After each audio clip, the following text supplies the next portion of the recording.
Eran las 8:15 cuando Lucía entró por la puerta. Estaba sonriente, vestida con ropa de deporte y traía el pelo mojado recogido en una coleta improvisada. ¿Te has duchado en el gimnasio?, le pregunté sin pensarlo mucho. Sí, claro, me respondió rápido, demasiado rápido. Estaba sudando como una bestia. Solo que ese día no había ido al gimnasio. Lo sabía porque su aplicación de salud estaba sincronizada con la tablet de casa y, como buen friki de la tecnología, tenía un hábito tonto, revisar las rutas de sus entrenamientos. Esa mañana, ni caminata, ni spinning, ni nada. Según su registro, llevaba el día entero parada. Y tampoco había llovido ni una sola gota. Bilbao estaba seco como el desierto. ¿Y a qué hora ha sido?, pregunté haciéndome el distraído. Después de salir del instituto, respondió mientras se metía directa al baño. No dije nada más en ese momento, pero algo se activó dentro de mí. No era solo el pelo mojado. Era la forma en la que me evitaba la mirada, ese leve temblor al colgar las llaves en el gancho, el apuro por meterse en la ducha otra vez, aunque acabara de llegar limpia.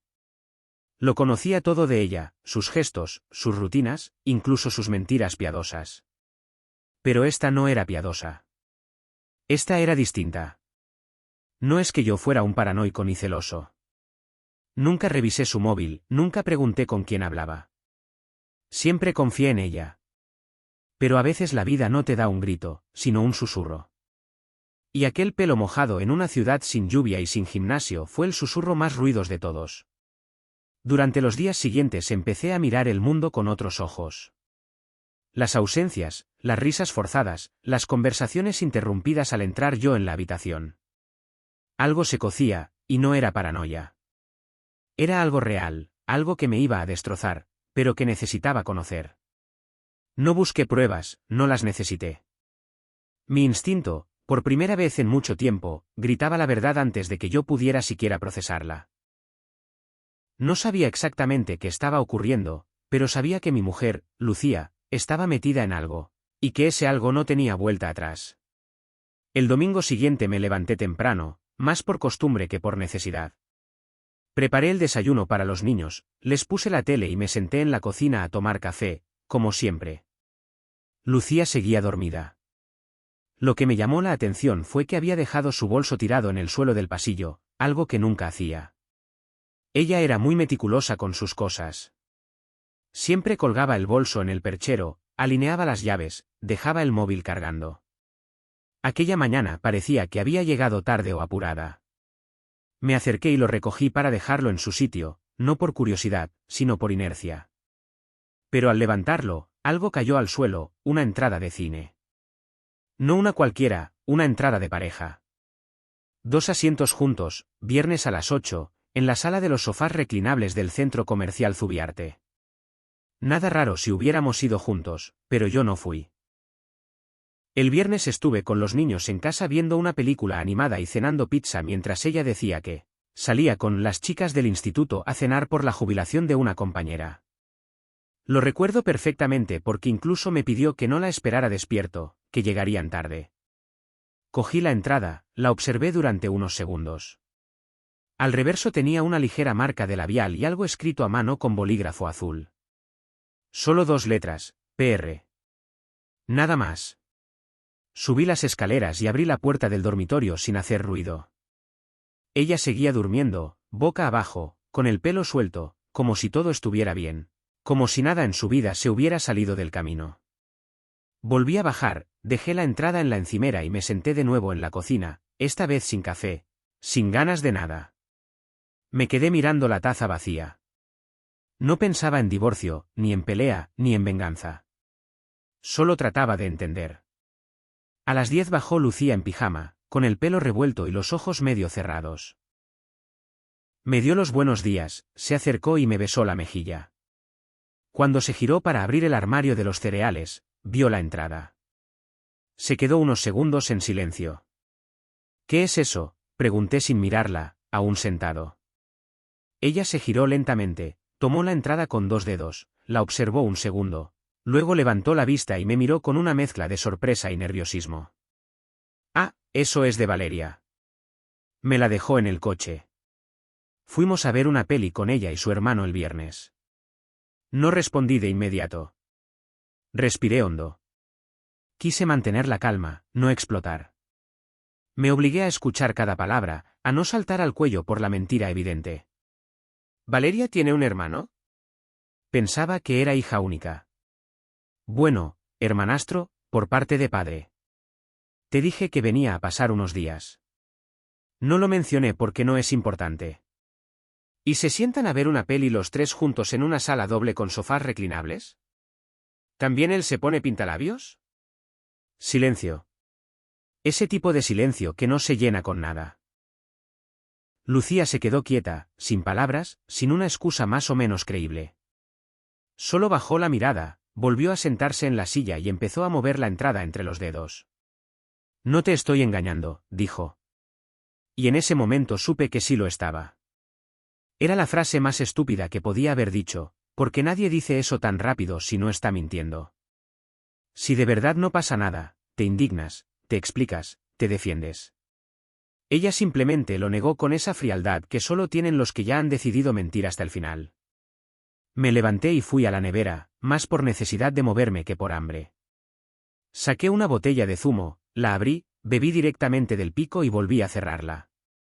¿Quién es PR?, pregunté sin girarme.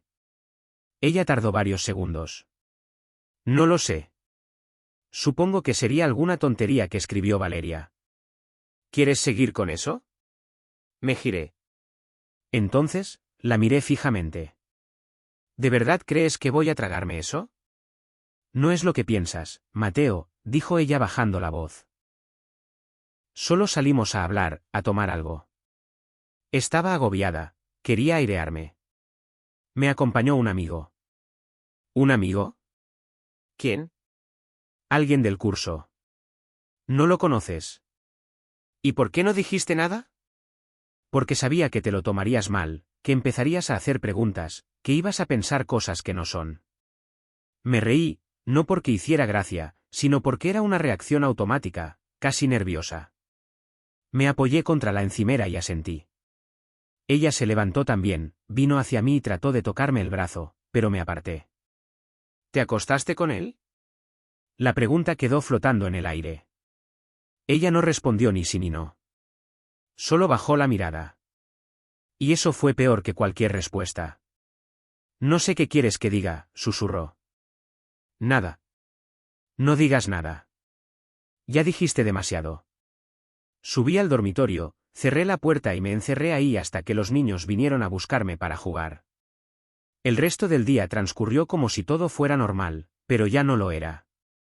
Esa noche dormí en el sofá sin explicaciones. Ella tampoco las pidió. El lunes por la mañana se fue al trabajo sin despedirse. Yo me quedé en casa, llamando al trabajo para pedir el día libre, y empecé a hacer una lista, no de cosas, sino de preguntas. Y todas apuntaban a una sola dirección, el principio del fin. No fui a trabajar durante 3 días. Llamé y dije que tenía una urgencia familiar, algo que ni siquiera pedía explicaciones en mi trabajo, porque sabían que yo era de los que nunca faltaban. Lucía actuó como si todo siguiera igual. Se levantaba, se vestía, preparaba su café, se iba al instituto, volvía a casa, saludaba a los niños y, después de cenar, se encerraba en la habitación con el portátil o su tablet. No intentó hablar conmigo, ni preguntar por qué dormía en el sofá, ni una sola mención a la entrada del cine o a lo que hablamos en la cocina. Era como si quisiera que el problema desapareciera solo. Pero no iba a desaparecer. La noche del miércoles, cuando los niños ya dormían y la casa estaba en silencio, me levanté del sofá, fui al baño, me lavé la cara y luego entré al dormitorio. Ella estaba sentada en la cama, con una camiseta ancha y unas mallas, viendo algo en la tablet. Al verme, levantó la vista sin sorpresa ni incomodidad, como si llevara esperando ese momento.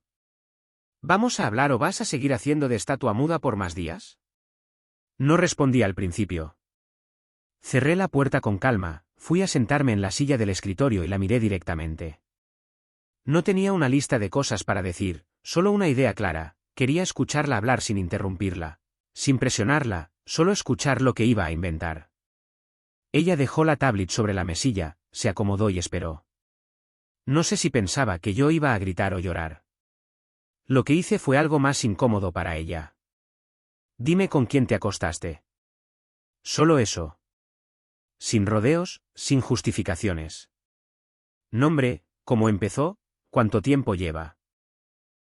No necesito adornos ni excusas. Tardó un par de segundos en reaccionar. No porque no esperara esa pregunta, sino porque no tenía la historia preparada. Se pasó la mano por el pelo, respiró hondo y luego soltó algo que me dejó frío. No me he acostado con nadie, Mateo. ¿Todavía sigues con eso? No, escúchame. Se sentó más recta, como si por fin tomara una postura seria. No fue sexo, fue otra cosa.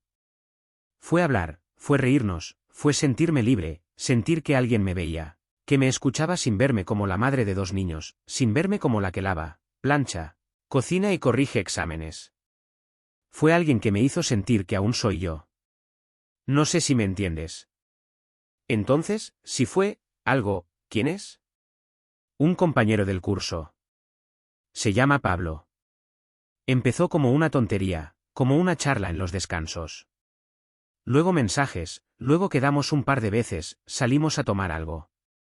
La entrada del cine fue suya, me invitó. No pasó nada físico, pero sí pasó todo lo demás. Sí, me gustó. Sí, pensé en él más de una vez estando contigo.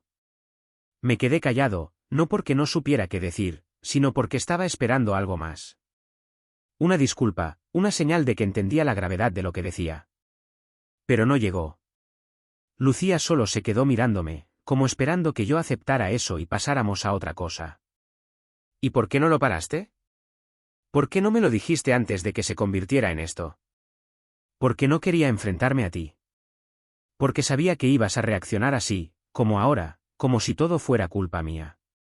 Porque sentí que si te lo decía, se acababa todo. Lucía, no se acababa todo si me lo decías. Se acabó todo porque no lo hiciste.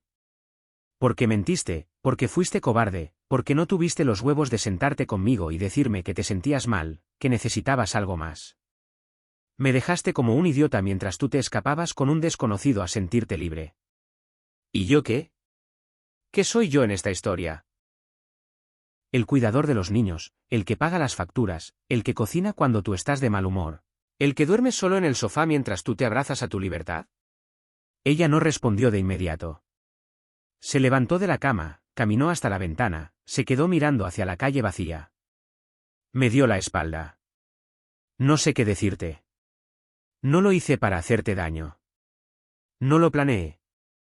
Simplemente pasó.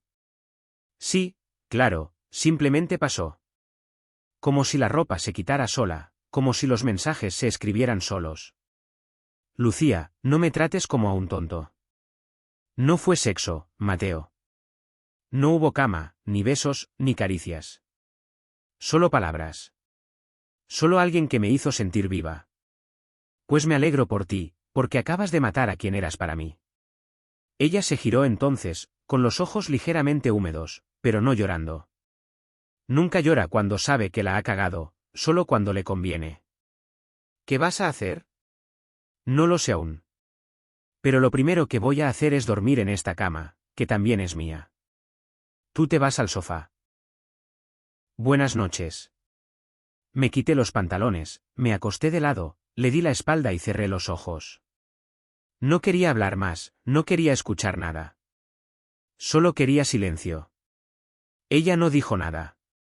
Salió del cuarto con la misma calma con la que había entrado. Y ese fue el momento exacto en el que supe que el matrimonio no volvería a ser el mismo. El jueves por la mañana me levanté antes que Lucía, pero en lugar de preparar el desayuno, me encerré en el despacho y comencé a hacer llamadas. No iba a gritar, no iba a montar escándalos. Esto iba a ser frío, meticuloso y definitivo. Empecé por lo más simple, pedir una cita con un abogado. Conozco a uno de confianza, el primo de un compañero del trabajo que había pasado por algo similar. Nunca pensé que lo usaría por esto. Me atendió esa misma tarde. Llevé una libreta con todo, la entrada del cine, el nombre de Pablo, las fechas en que Lucía decía estar en el gimnasio. Todo apuntado. El abogado me escuchó, me hizo preguntas y me explicó algo que me dejó claro que esto tenía consecuencias serias. El régimen de custodia, la separación de bienes, el domicilio. Me aconsejó que no dijera nada aún, que si quería ventaja, necesitaba más pruebas. Pero yo no quería más pruebas. Lo que necesitaba era hacerla caer en su propio juego. Salí de esa oficina con la decisión tomada. No me iba a quedar de brazos cruzados. Esa misma noche, después de que los niños se acostaran, preparé la grabadora del móvil y la dejé escondida en una estantería del salón. Fingí estar viendo una serie. Esperé a que Lucía bajara. Le ofrecí un vino y ahí empecé a empujar la conversación hacia donde quería. Le pregunté si había vuelto a hablar con Pablo. Me dijo que no. Le pregunté si estaba segura de que no había pasado nada físico. Dijo que no, otra vez. Entonces le pregunté si pensaba seguir viéndolo. Se quedó callada. Ese silencio me sirvió más que 1000 palabras. En ese instante lo supe. No era un error, era una decisión consciente. No me importaba si se acostaron o no. Me importaba que ella seguía creyendo que podía tenerlo todo. El sábado, mientras ella salía con los niños al parque, aproveché para revisar su tablet. Encontré mensajes guardados en la nube, conversaciones borradas pero no eliminadas del historial de backups, y correos en una cuenta secundaria. No eran mensajes sexuales, pero sí evidencias de que mentía desde hacía mucho más de lo que admitió. Había quedado con Pablo más de una vez en la última semana, aunque dijo que no lo veía desde el cine. Imprimí todo, lo guardé en un sobre y lo escondí. No iba a usarlo aún, pero quería tenerlo preparado. El domingo por la mañana hice algo que ella no esperaba. Me levanté temprano y fui a casa de su hermana, Isabel, con quien siempre tuve una relación cordial. Le pedí que me escuchara 5 minutos. Le conté la situación sin dramatismo, solo los hechos. No quería que nadie la atacara, pero tampoco iba a permitir que la versión oficial fuera que yo era un ogro. Isabel no pareció sorprendida. Me dijo que Lucía llevaba semanas rara, que ya no hablaba de mí como antes. No me ofreció consuelo, ni lo pedí. Solo le pedí que no se metiera, que si Lucía empezaba a manipular la historia, ella supiera de qué iba la cosa. Volví a casa antes de que regresaran. Preparé la comida, puse la mesa, todo normal. Pero ya nada lo era. Esa noche, antes de dormir, le dije a Lucía que necesitaba que se fuera unos días. No grité, solo le dije que tenía que salir del piso, quedarse con su madre o su hermana, pero que necesitaba espacio para pensar. Se quedó pálida. Intentó argumentar, decir que los niños se confundirían. Ya lo hemos hablado, no hay más que decir. Solo necesito que te vayas unos días. No es un castigo, es lo mínimo que puedo pedir. Al día siguiente se fue con una mochila. Dijo que solo estaría fuera 2 días. Yo sabía que serían más. Y mientras ella estaba fuera, hice lo siguiente, fui a su instituto y pedí una reunión con la directora, con el pretexto de un tema familiar importante. Le presenté una versión resumida de la situación, sin acusaciones directas, pero dejando claro que había una relación inapropiada con alguien vinculado al curso en el que participaba Lucía. No pedí sanciones, solo notifiqué. Quería que ella supiera que todo lo que hacía tenía un alcance, que no iba a salir de esto ilesa solo porque lo físico no se había concretado. Por la tarde recogí a los niños y los llevé a casa de mis padres. Les dije que pasaríamos unos días allí porque mamá tenía trabajo.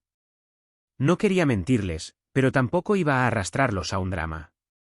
Ellos jugaron como siempre. Yo, mientras tanto, dormí como hacía meses no lo hacía, sin rencor, sin dudas, con la cabeza tranquila. Lucía volvió el miércoles por la tarde. No me avisó, simplemente apareció en la puerta con una maleta, ojeras visibles y una expresión que no supe descifrar. Los niños estaban con mis padres aún, así que la casa estaba en silencio. Yo estaba en el salón, leyendo, aunque en realidad no había pasado de la misma página en media hora. Cuando escuché la llave girar, no me moví. Ella tampoco dijo nada. Dejó la maleta junto al perchero, cruzó la casa y se sentó en el borde del sofá sin mirarme. No sabía si ibas a dejarme entrar. No iba a cambiar la cerradura. No, todavía. Ella bajó la cabeza, suspiró largo, como si todo le pesara, pero no dije nada más. Quería que hablara, que soltara lo que venía masticando. No estoy bien, dijo al fin. No lo estaba antes y ahora menos. No quiero justificar nada, pero necesitaba que lo supieras. Ya lo sé. Y por eso hiciste lo que hiciste, porque estabas mal y en vez de hablarlo conmigo, lo hablaste con otro. Eso ya lo tengo claro. No es tan simple. No es que me despertara una mañana y decidiera liarme emocionalmente con otro tipo. Fue una cadena de cosas, agotamiento, rutina, distancia. Yo no sabía cómo decirte lo que me pasaba sin que sonara a reproche. Y ahora sí sabes. ¿Por qué te escucho? Dímelo ahora, con claridad, sin adornos. Ella tardó un poco. Miraba el suelo, luego a la mesa. Finalmente se decidió. Sentía que vivíamos juntos, pero como compañeros de piso.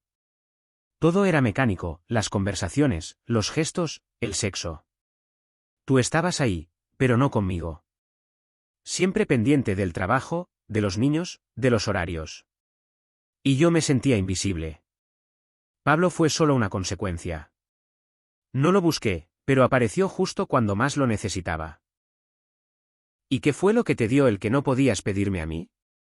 Atención, curiosidad. Me preguntaba cosas, me escuchaba, se reía conmigo. Sentí que alguien me veía de nuevo como mujer, no solo como madre, ni como profe, ni como tu esposa que cocina y recoge los platos. Entonces, lo que buscabas era alguien que te hiciera sentir especial. Pero eso no justifica todo lo que vino después.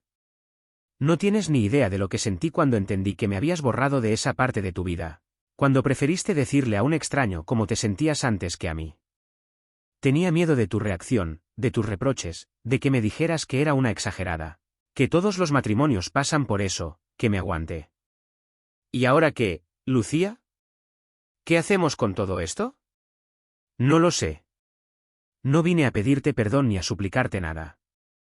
Solo quería hablar contigo, decirte que no quiero seguir así, que quiero arreglarlo si todavía hay algo que salvar.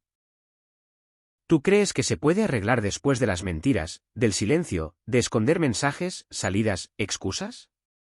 ¿Después de decirme a la cara que encontraste en otro tipo lo que yo no te daba? No lo sé, pero quiero intentarlo. ¿Y si yo no quiero? Entonces me iré. Me dolerá, pero lo aceptaré. Hubo un silencio largo. Ella cruzó las manos y esperó. Yo también guardé silencio, no por falta de palabras, sino porque ya no confiaba en ninguna. El daño ya estaba hecho, y aunque no había habido sexo, había habido algo peor, abandono emocional, traición silenciosa, una distancia que ya era un abismo. Lo que más me jode, dije finalmente, es que después de todo lo que hice por esta familia, después de ceder cada espacio, de apoyar tus decisiones, de cuidarte cuando estabas mal, ni siquiera tuviste el respeto de sentarte a decirme, no estoy bien. Solo lo callaste y fuiste a contárselo a alguien más. Como si yo no contara. No es que no contaras, es que no sabía cómo decírtelo. Pues ya lo dijiste, y ahora estamos aquí sentados, rotos, mirando las ruinas de lo que una vez fue. La pregunta es, ¿vale la pena reconstruirlo? ¿Y con qué materiales? ¿Con culpa, con promesas? Porque el amor ya no alcanza. Entonces, ¿qué vas a hacer? Voy a pensarlo. Pero esta vez no vas a vivir en piloto automático mientras yo decido. Te vas a quedar en casa de tu madre esta semana. Yo me quedaré con los niños. Cuando esté claro lo que quiero, te lo haré saber. ¿Y los niños? ¿Qué les digo? Diles que estamos arreglando cosas.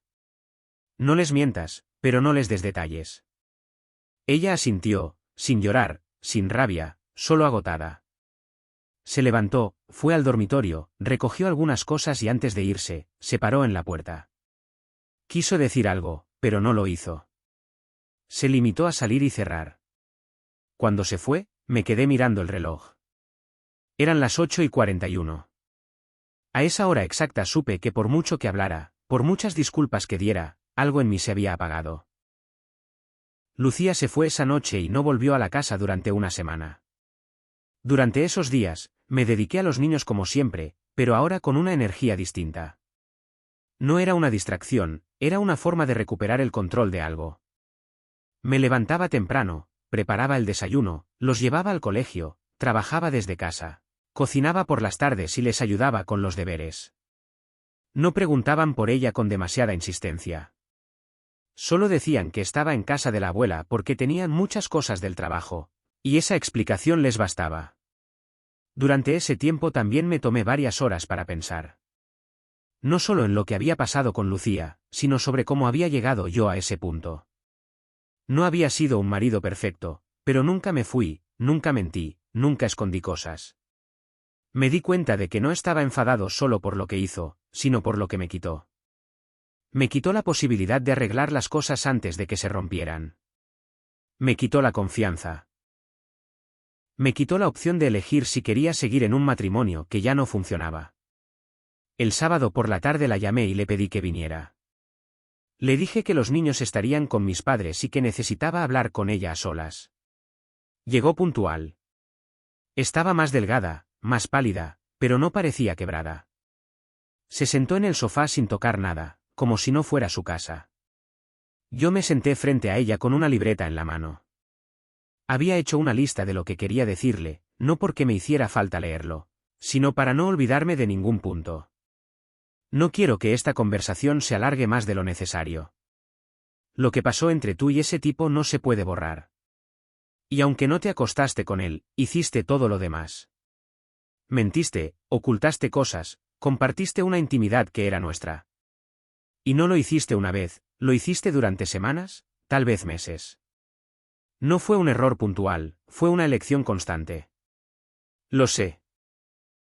Y lo peor es que, cuando tuviste la oportunidad de contarme todo, seguiste protegiendo la mentira hasta que yo te enfrenté. A partir de ahí, fuiste soltando partes como si eso redujera el daño. Pero no lo reduce, solo lo hace más confuso. No tengo excusas. Solo me queda pedirte perdón otra vez, pero entiendo si ya no sirve de nada. No sirve. No porque no quiera perdonarte, sino porque ya no confío en ti. Y no puedo vivir con alguien a quien no le creo cuando me dice que va al trabajo, que sale con amigas, que está cansada. Todo eso se rompió, y no hay forma de vivir así. ¿Quieres el divorcio? Sí. No inmediato, no con pelea, pero quiero que esto se acabe. Vamos a hacer lo posible para que sea civilizado, para que los niños sufran lo menos posible.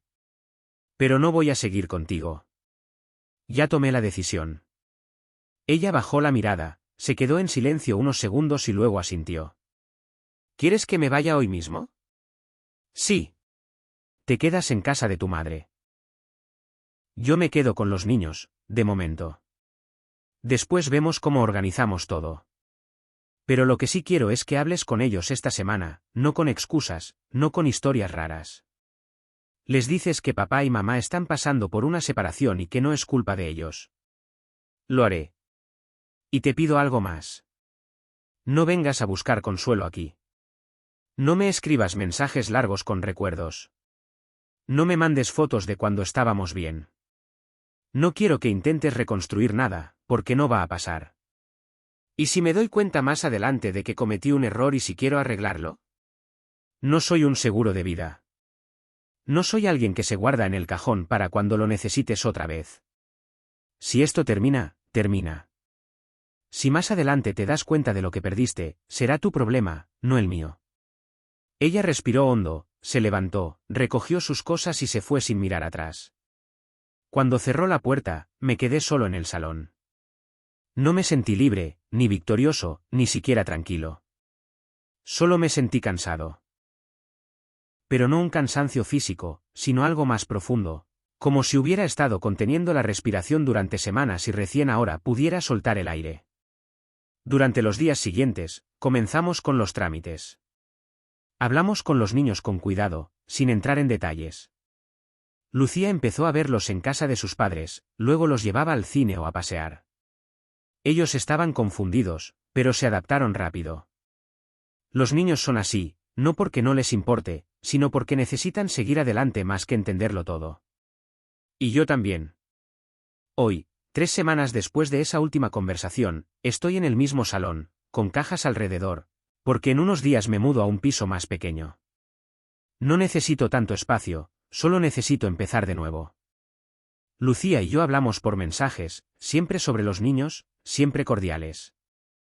No hay odio, pero tampoco hay cariño. Solo hay distancia. Y eso, curiosamente, me da paz. Aprendí que uno no siempre puede evitar que lo traicionen, pero sí puede decidir qué hacer después. Y yo decidí no quedarme donde no soy querido, donde tengo que sospechar para saber la verdad. Esto no es una historia de superación, ni de venganza, ni de amor perdido. Es simplemente lo que pasa cuando alguien que confía se encuentra con alguien que ya no lo valora. Y por difícil que sea, a veces la única opción digna es cerrar la puerta y no volver a mirar atrás.